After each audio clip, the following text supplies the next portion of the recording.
Speaker sir, सबसे पहले मैं आपका धन्यवाद करना चाहता हूं कि आपने मुझे लोकसभा में रीइंस्टेट किया।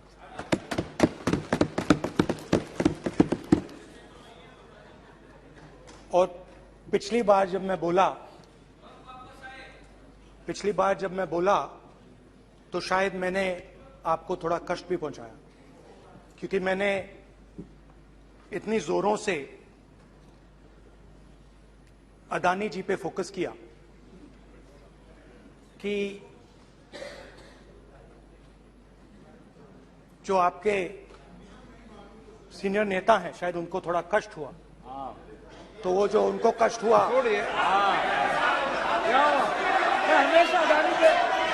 हमेशा अदानी पे अभी भी कष्ट हो रहा है। वो जो कष्ट हुआ, अभी भी कष्ट हो रहा है। विषय पे आइए, विषय पे। अभी भी कष्ट हो रहा है। ये देखिए, ये सारे ये मगर सुनिए ये है। तो वो जो कष्ट हुआ 1 2 3 4 5 उसका असर शायद आप पे भी थोड़ा हुआ। तो इसके लिए मैं आपसे माफी मांगता हूं, मगर मैंने सिर्फ सच्चाई रखी थी। मगर आज जो मेरे बीजेपी के मित्र हैं, आज आपको डरने की जरूरत नहीं है, डरो मत। क्योंकि आज जो मेरा भाषण है, डरो मत और आप डरो मत।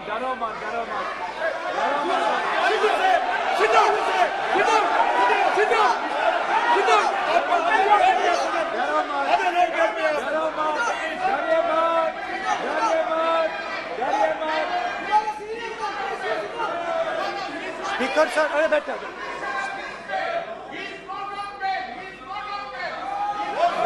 ब्रदर।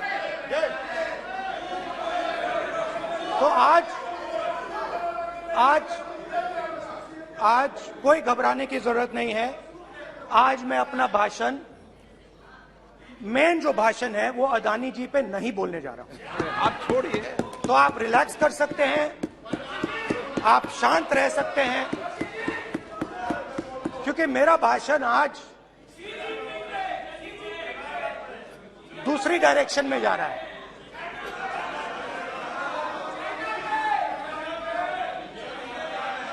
रूमी ने कहा था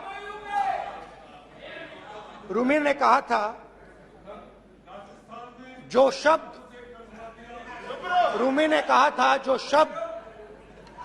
दिल से आते हैं वो शब्द दिल में जाते हैं। तो आज मैं दिमाग से नहीं बोलना चाह रहा हूं, मैं दिल से बोलना चाह रहा हूं।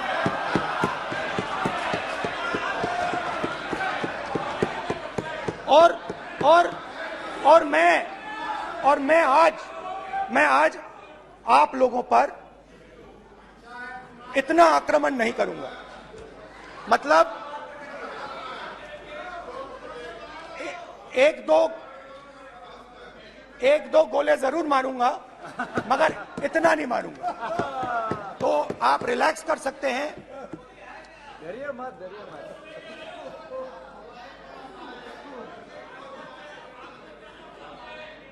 अरे रक्षा मंत्री जी आज संभाल लेंगे आप लोग।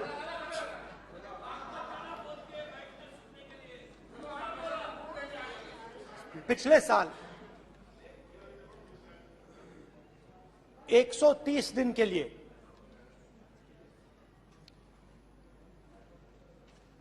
मैं भारत के एक कोने से दूसरे कोने तक गया। अकेला नहीं, बहुत सारे लोगों के साथ।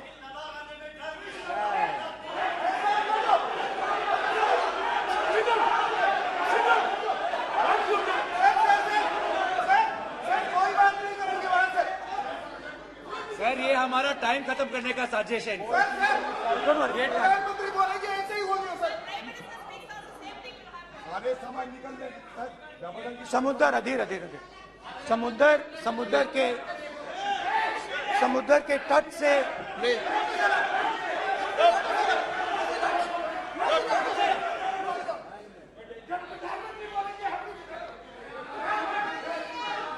माननीय सदस्य प्लीज प्लीज ऐसे धमकाने का बात की मत बोलो यहाँ पे यहाँ पे बोलिए।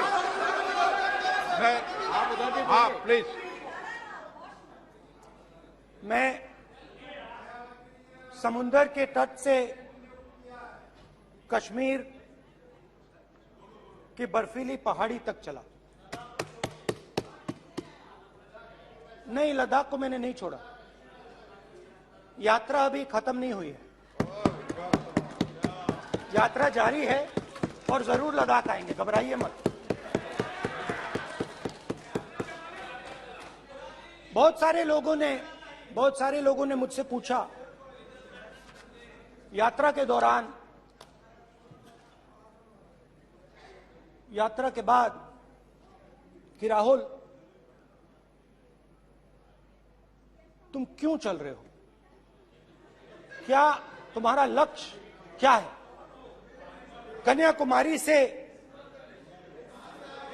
कन्याकुमारी से कश्मीर तक क्यों जा रहे हो। और जब वो मुझसे पूछते थे, शुरुआत में मेरे मुंह से जवाब नहीं निकलता।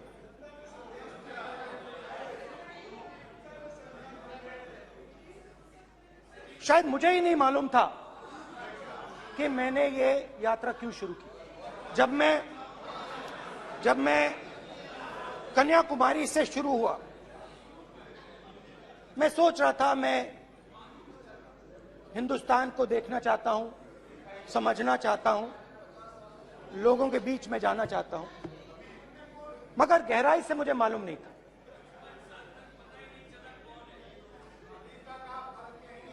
थोड़ी देर में मुझे बात समझ आने लगी।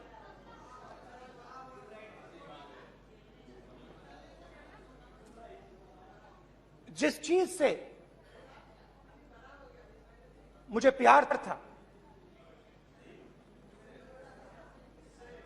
जिस चीज के लिए मैं मरने को तैयार हूं, जिस चीज के लिए मैं मोदी जी की जेलों में जाने को तैयार हूं, जिस चीज के लिए मैंने 10 साल हर रोज गाली खाई, उस चीज को मैं समझना चाहता था।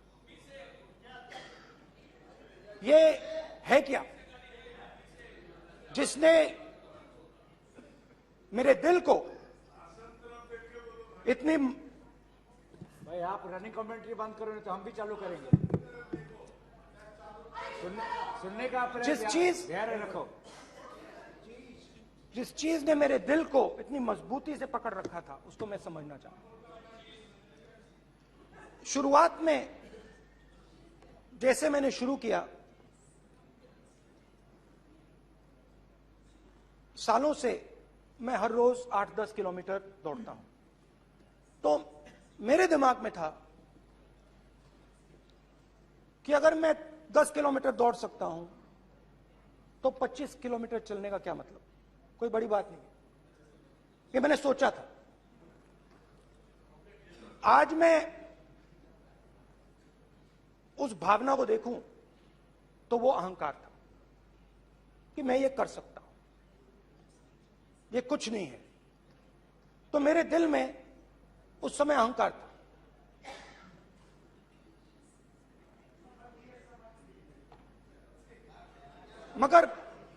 मगर भारत अहंकार को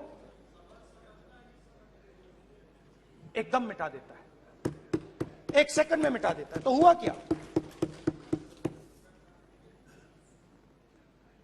2-3 दिन में मेरे घुटने में दर्द शुरू हो गया। पुरानी इंजरी थी और जबरदस्त दर्द। हर रोज मैं उठूं और मेरे घुटने में दर्द, हर कदम में दर्द। तो पहले 2-3 दिनों में जो अहंकार था, जो मतलब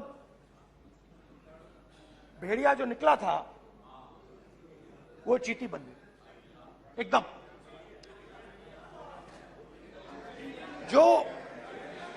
जो हिंदुस्तान को अहंकार से देखने निकला था, वो पूरा का पूरा अहंकार गायब हो गया। और रोज मैं डर डर के चलूं कि क्या मैं कल चल पाऊंगा। ये मेरे दिल में डर था। और जब भी ये डर बढ़ता था, कहीं ना कहीं से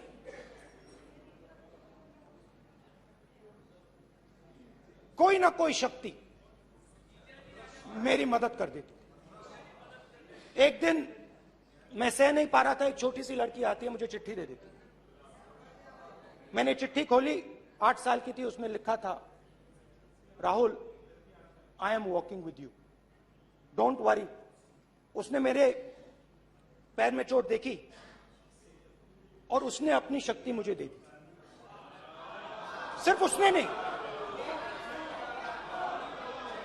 लाखों लोग ने। और शुरुआत में जब मैं चल रहा था, कोई किसान आता था, मैं एकदम पहले उसको अपनी बात बताता था कि आपको ये करना चाहिए,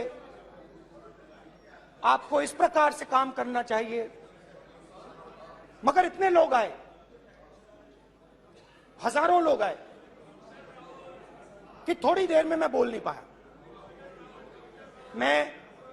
जो मेरे दिल में बोलने का डिजायर था, वो बंद हो गया। बोल ही नहीं पाया, क्योंकि इतने लोगों से बोलना था। और एक सन्नाटा सा छा गया, भीड़ की आवाज थी, भारत जोड़ो, भारत जोड़ो, भारत जोड़ो। और जो मेरे से बात करता था, उसकी आवाज में सुनता गया।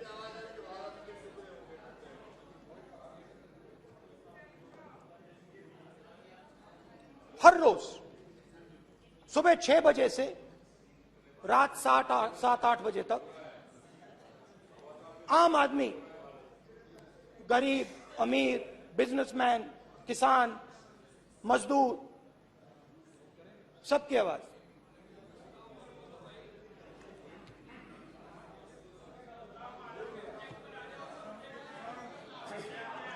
आ रहा हूं। आप कल से रुके, अब थोड़ा और रुक लो, 5-10 मिनट रुक जाओ। तो ये चलता गया, मैं बात सुनता गया। और फिर मेरे पास एक किसान आया, और किसान ने हाथ में रुई पकड़ी हुई थी, और उसने मुझे कहा, अध्यक्ष महोदय,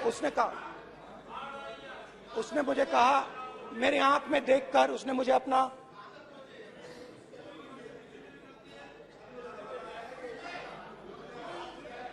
वो रुई का बंडल दिया, और उसने कहा, राहुल जी, यही बचा है मेरे खेत का, यही बचा है, और कुछ बचा नहीं है। मैंने उससे, जो मैं नॉर्मली सवाल पूछता था, भैया आपको बीमा का पैसा मिला, वो पूछा। बीमा का पैसा मिला, वो पूछा। और किसान ने मेरा हाथ पकड़ा। किसान मुझे कहता है कि नहीं राहुल जी, मुझे बीमा का पैसा नहीं मिला, हिंदुस्तान के बड़े उद्योगपतियों ने वो मुझसे छीन लिया। मगर इस बार बड़ी अजीब सी चीज हुई। जब मैंने किसान को देखा और वो मुझसे बोल रहा था, तो जो उसके दिल में दर्द था वो मेरे दिल में आया। जो उसके आंखों में शर्म थी जब वो अपनी बीवी से बात करता था, वो शर्म मेरी आंखों में आई। जब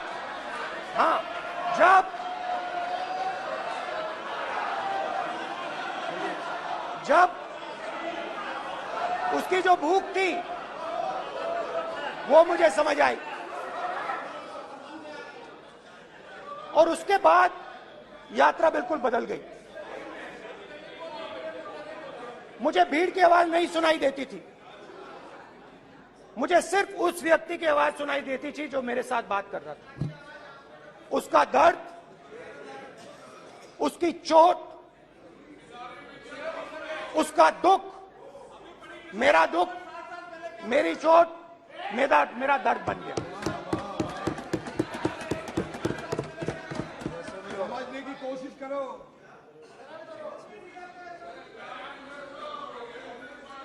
भाइयों और बहनों, लोग कहते हैं कि ये देश है, कोई कहता है ये अलग अलग भाषाएं हैं, कोई कहता है ये जमीन है, मिट्टी है, कोई कहता है ये धर्म है, ये सोना है, ये चांदी है। मगर भाइयों और बहनों, सच्चाई है कि ये देश एक आवाज है। ये देश सिर्फ एक आवाज है। ये देश इस देश की लोगों की आवाज है। इस देश के लोगों का दर्द है, दुख है, कठिनाइयां हैं। और अगर हमें इस आवाज को सुनना है तो हमारे दिल में जो अहंकार है, हमारे जो डिजायर्स हैं, हमारे जो सपने हैं, उनको हमें परे करना पड़ेगा। जब हम अपने सपनों को परे करते हैं तब हमें हिंदुस्तान की आवाज सुनाई देती है, तब तक हिंदुस्तान की आवाज हमें नहीं सुनाई देती।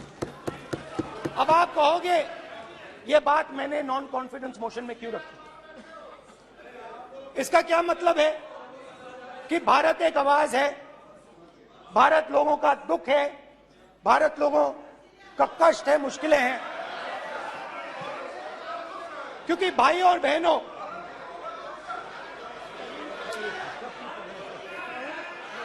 अध्यक्ष महोदय, अब पूरा सूद समेत जवाब तुमको मिलेगा। फिर पूरा सूद समेत जवाब देंगे सर। फिर आप हमें मत रोकेगा सर। अध्यक्ष महोदय, फिर आप हमें मत रोकेगा सर। आप हमें मत रोकेगा। फिर आप हमें मत रोकेगा। आप हमें मत रोकेगा। फिर आप हमको मत रोकेगा सर।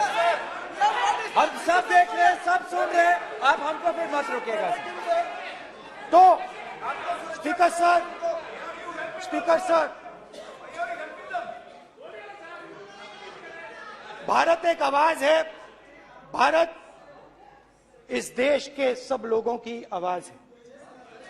और अगर हम उस आवाज को सुनना चाहते हैं, हमें अहंकार को, नफरत को मिटाना पड़ेगा। स्पीकर सर, कुछ ही दिन पहले मैं मणिपुर गया। हमारे प्रधानमंत्री नहीं गए, आज तक नहीं गए, क्योंकि उनके लिए मणिपुर हिंदुस्तान नहीं है।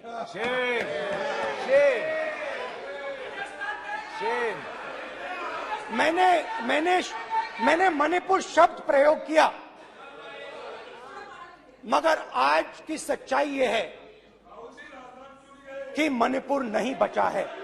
मणिपुर को आपने दो भाग में कर दिया है। मणिपुर को आपने बांट दिया है, तोड़ दिया है। मैं मणिपुर में रिलीफ कैंप्स में गया। रिलीफ कैंप में आज जा रहा हूं, आज जा रहा हूं मणिपुर में रिलीफ कैंप में मैंने महिलाओं से बात की। ठीक है सर, अब मत रोकेगा। आप अब तो मत रोकेगा। You tolerate this all this. Sir, Don't allow this. पूरा टाइम No, देंगे। sit down. पूरा टाइम देंगे। Yeah. Why you all this hooligan? कल देखेंगे, कल देखेंगे, कल देखेंगे। बात नहीं करेंगे सर, प्रधानमंत्री की बात नहीं करेंगे सर ऐसे।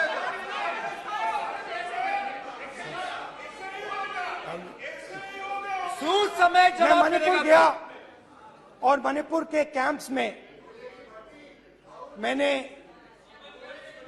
महिलाओं से बात की, बच्चों से बात की, जो हमारे प्रधानमंत्री जी ने आज तक नहीं किया। एक महिला मुझे कहती है, मैंने उनसे पूछा, बहन क्या हुआ आपके साथ? What's this? Why this? Sir कल फिर ऐसा होगा सर, एक एक मंत्री बोल रहे हैं, कल आप बोले एक एक मंत्री खड़े होके बोल रहे हैं, एक एक मंत्री खड़े होके ऐसे कर रहे हैं। एक एक मंत्री खड़े होंगे तो पूरे सांसद खड़े होंगे यहाँ पे, पूरे सांसद खड़े होंगे यहाँ पे। बैठे नहीं है, चुपचाप करिए। कल पूरे सब खड़े होंगे, पूरे सब खड़े होंगे। कल कांग्रेस पार्टी ने पूरा देश खड़ा होगा आपके खिलाफ, तो पूरा देश कल आपके खिलाफ खड़ा होगा। मैं बहुत सारी महिलाओं से बात किया, मगर मैं आपको दो उदाहरण देना चाहता हूं। एक महिला मुझे कहती है, मैंने कहा क्या हुआ तुम्हारे साथ? कहती है, मेरा छोटा सा बेटा, महिला का सम्मान करें प्लीज, ये सम्मान। एक ही बच्चा था मेरा, एक ही बच्चा था मेरा, मेरे सामने, मेरे आंखों के सामने उसको गोली मारी है। मैं पूरी रात, आप सोचिए, आप अपने बेटे के बारे में, बेटों के बारे में सोचिए, मैं पूरी रात उसकी लाश के साथ लेटी रही। झूठ नहीं, झूठ आप बोलते हो, झूठ मैं नहीं बोलता हूं। मैं पूरी रात उसकी लाश के साथ लेटी रही और फिर मुझे डर लगा, मैंने अपना घर छोड़ दिया, जो भी मेरे पास था वो मैंने छोड़ दिया। मैंने उनसे पूछा, कुछ तो लाई होगी? कहती है, नहीं, सिर्फ मेरे जो कपड़े हैं ये मेरे पास हैं। और फिर इधर उधर ढूंढती है और एक फोटो निकालती है और मुझे कहती है, यही मेरे पास अब बची है।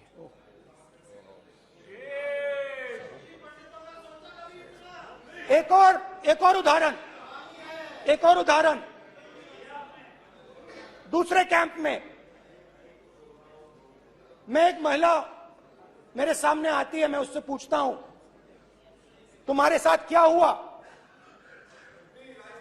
क्या हुआ तुम्हारे साथ? और जैसे ही मैंने ये सवाल पूछा,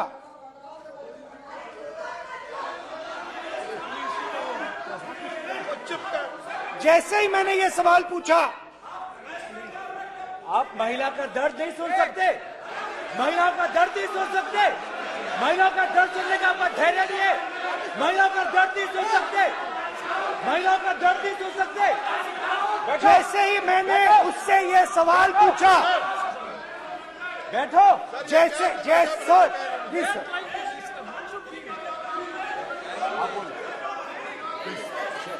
शर्म करिए, शर्म करिए। जैसे ही मैंने उससे सवाल पूछा, तुम्हारे साथ क्या हुआ, शर्म नहीं है तेरे को? वैसे ही एक सेकंड में वो कांपने लगी। उसने अपने दिमाग में वो दृश्य देखा और वो बेहोश हो गई। मेरे सामने कांपती हुई बेहोश हो गई। तो ये मैंने आपको सिर्फ 2 उदाहरण दिए हैं। स्पीकर सर, इन्होंने मणिपुर में हिंदुस्तान की हत्या की है, सिर्फ मणिपुर की नहीं, हिंदुस्तान की हत्या की है। इनकी राजनीति ने मणिपुर को नहीं, हिंदुस्तान को मणिपुर में मारा है। हिंदुस्तान को कत्ल किया है, हिंदुस्तान का मर्डर किया है मणिपुर में।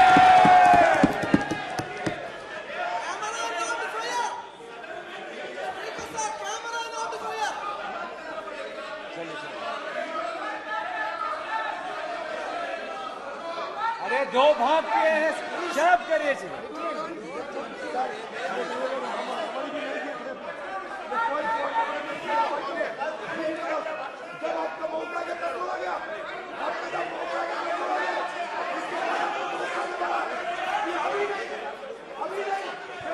माननीय सभी सदस्यों से कहूंगा शांति रखें, प्लीज प्लीज।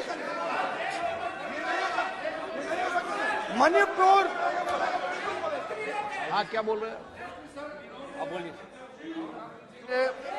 एक अरे भाई क्या बात है?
सारा कांग्रेस पार्टी की वजह से चला हुआ है।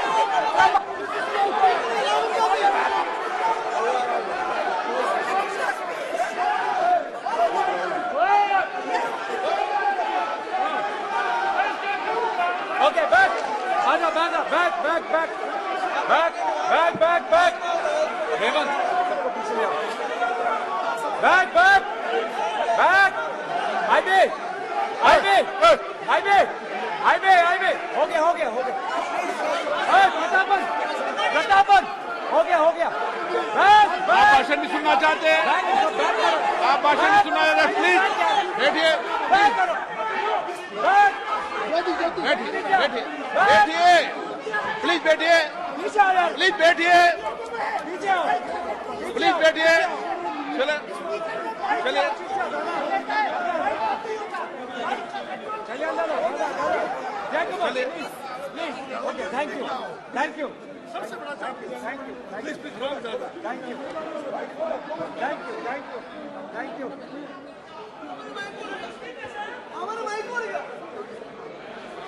एक मिनट बैठिए, बैठिए एक मिनट प्लीज, प्लीज बैठिए, प्लीज बैठिए, please please Baluji, please please Baluji, please Baluji, please Baluji, please please एक मिनट प्लीज प्लीज बैठिए।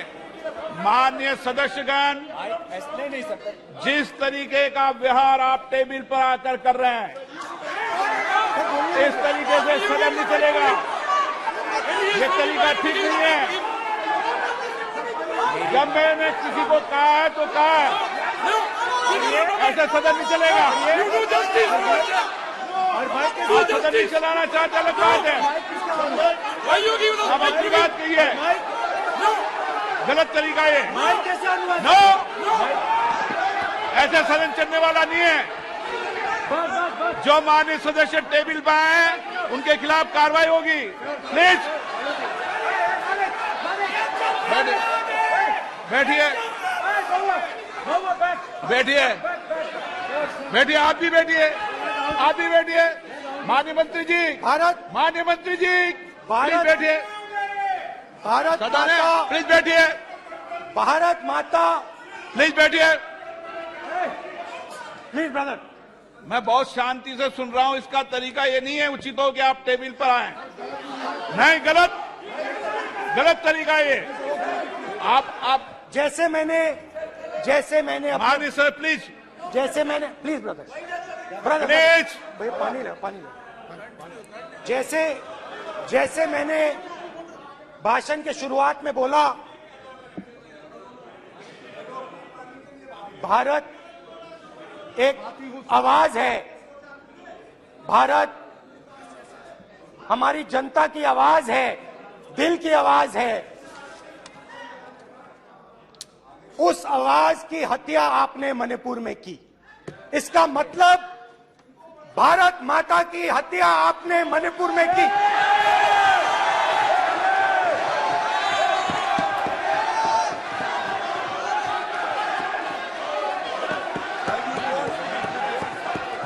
भारत माता को आपने मणिपुर के लोगों के मारा, आपने मणिपुर के लोगों को मारकर भारत की हत्या की है। आप देशद्रोही हो, आप देशभक्त नहीं हो, आप देश प्रेमी नहीं हो, आप देशद्रोही हो। आपने देश की हत्या मणिपुर में की। प्लीज एक मिनट, प्लीज बैठिए, प्लीज बैठिए। अब सवाल आप उठता है, बैठना चाहते नहीं बैठना चाहते, आप बैठना चाहते नहीं बैठना चाहते, इसीलिए आपके प्रधानमंत्री बैठना चाहते आप। मणिपुर में नहीं मैं जा आपको सकते बैठिए आप, हैं, क्योंकि उन्होंने प्लीज। देश की हत्या की है। मणिपुर में हिंदुस्तान की हत्या की है, भारत माता की हत्या की है। मणिपुर के लोगों के दिल में। प्लीज एक मिनट बैठिए आप, तो सवाल उठता है, एक मिनट बैठिए, एक मिनट। आप भी विराजे, आप भी विराजो, आप बैठिए सही, नहीं बैठिए रहने दो आप बैठिए आप, प्लीज बैठिए आप, प्लीज। आप बोल रहे फिर आप भारत माता के रखवाले नहीं एक हो, मिनट माननीय सर। आप भारत माता के हत्यारे हो। प्लीज माननीय सदस्य, प्लीज माननीय सदस्य, प्लीज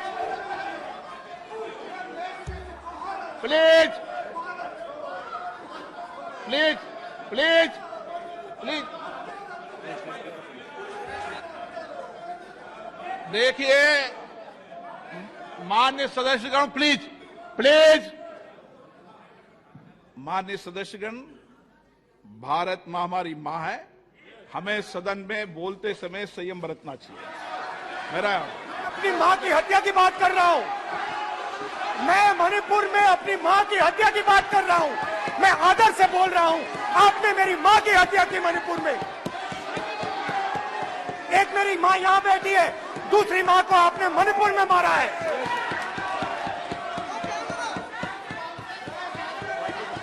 और हर रोज जब तक आप हिंसा को बंद नहीं करोगे, तब तक आप मेरी मां की हत्या कर रहे हो।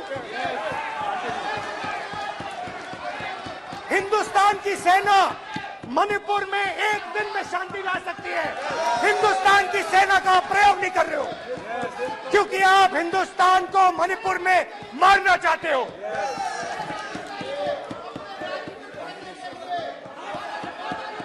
तो अगर नरेंद्र मोदी जी हिंदुस्तान की आवाज नहीं सुनते हैं, अगर हिंदुस्तान के दिल की आवाज नहीं सुनते हैं, तो किसकी आवाज सुनते हैं? दो लोगों की आवाज सुनते हैं। इसकी आवाज सुनते हैं, इसकी आवाज सुनते हैं, माननीय सदस्य, और इसलिए सुनते हैं।